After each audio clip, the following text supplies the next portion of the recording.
Now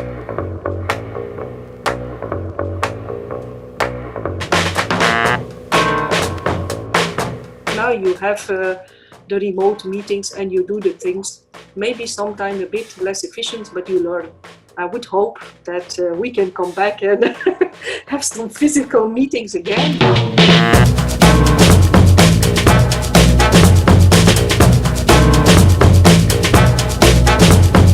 Good afternoon, everyone. It's my pleasure today to welcome on Martel on screen Professor Ingrid Moerman from Ghent University. Ingrid is the coordinator of one of our projects we have in common, the orca-project. And today we will have a little chat on how the COVID emergency situation have impacted H2020 management projects, but also organization of activities. Ingrid, welcome.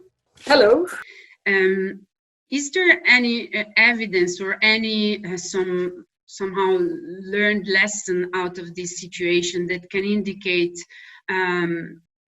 we have learned something positive, we have identified even potential benefits of working remotely or interacting more on a digital assisted way? What is your view on this? Yeah, the good thing is that having a good ICT infrastructures and good internet connectivity help us to continue to do our job. Of course, you can never replace a full physical interaction for technical discussions, brainstorms, where you like to do things on a whiteboard and that. This is different, but even that you adapt, you learn, you see that many things can be done remotely, things you would never have considered to have a meeting in the past when you could not have a physical meeting. Maybe we can allow in future to have some more flexibility to combine work and home, because it seems working at home is efficient. I can see in my team, from my research group in Ghent, I think people are really working very hard and very efficiently.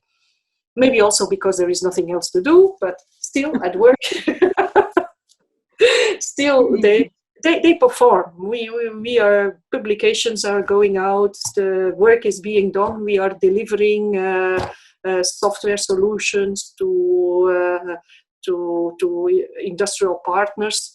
I think now we realize how important it is to have those, certainly in the case of orca-project, having these wireless test facilities or other test facilities and a proper remote control of this. Everything can be fully remotely controlled. Actually, I think this was all developed in the FIRE, Future Internet Research Experimentation Initiative.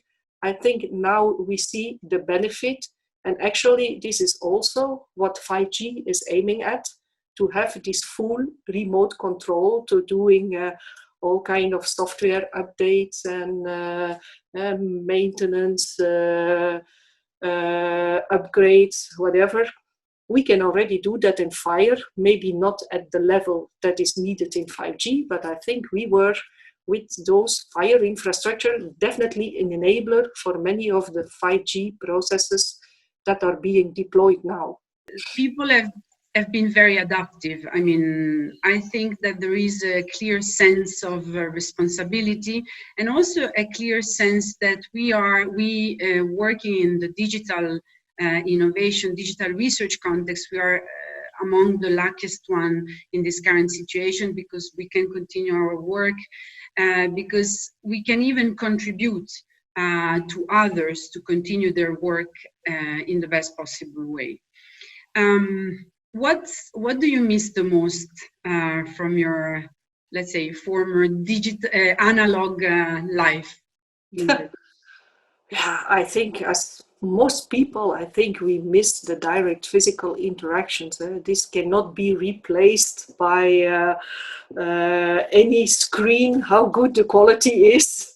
I think the direct physical interaction is the thing you miss the most. Even the little chats you have, Because if you have a telco, most of the time you don't have this chat. In that sense, a telco can be more efficient because people tend to start in time, finish in time, because they jump from one telco to another. It's all going quite efficient. You do what you have to do, jump from one telco to another. But what you don't have is these little chats in the hallway at the start of the meeting, at the end of the meeting. And this is something you don't have. And I think that's the danger. Maybe I'm still okay. I'm living at home. I have some garden. I have my family. We have still some physical interaction at home. But I know that some of my PhD researchers, most of them foreigners that come to Belgium, that live alone in the center of Ghent, in a smaller room or studio, no possibility of a balcony or garden. That's more difficult, I think. Those people, we have to be careful that those people are not getting isolated. And it's also clear, luckily, that the human contact and these sort of nuance moments, these sparkles of also ideas that can come out of informal discussions are definitely something that we cannot replace. What is your hope when going back to a new normality? What do you think will change out of this experience? Do you expect some of the dynamics for our projects or for your team to have changed after this period? Well, yeah, it's still not finished. Even if we are talking about exit strategies, it doesn't mean that all people can massively come back to the office. Even now we are setting up procedure. Even if we are still allowed to work in the lab, we have to take measures. We still have to take into account all this physical distancing procedure, which is not obvious in big offices, kind of landscape offices where many people are sharing the same room. So this is still something we have to work out. We don't know how long it will take. At least I think we should be prepared for the future, because nobody can tell. Other viruses may come, or the same virus may take some time before we completely killed it. So I think maybe it's a different way of working, and maybe we should prepare ourselves better for the future when it happens again. Hope it never happens, but we cannot exclude it. Indeed. So I would like to thank you, and salutation now, even remotely, has adapted to a new modality.